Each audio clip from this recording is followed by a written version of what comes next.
ગૃહમંત્રી હર્ષ સંઘવીએ એફએસએલની મુલાકાત લીધી હતી અને ડીએનએ પરીક્ષણની પ્રક્રિયા સંદર્ભે તેમણે સમીક્ષા કરી હતી. ગૃહ વિભાગના સચિવ, આઈબીના આઈજીપી પણ હાજર રહ્યા. એફએસએલની મુલાકાત બાદ પ્લેન ક્રેશ સ્પોટ પર જશે.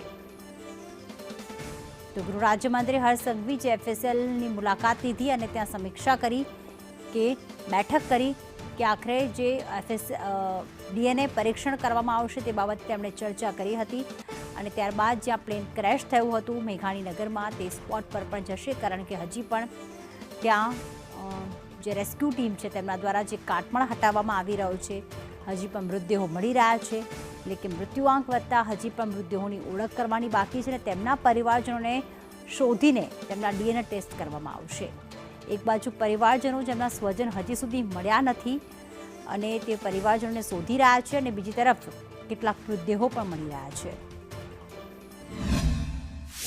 सरकार के भी 36 जितने फॉरेंसिक एक्सपर्ट लगातार दिन रात इस पे काम कर रहे हैं. 3-4 घंटे की साइकिल्स के बाद ये मैच किए गए जो नंबर्स हैं वो तात्कालिक सिविल हॉस्पिटल भेजे जाते हैं.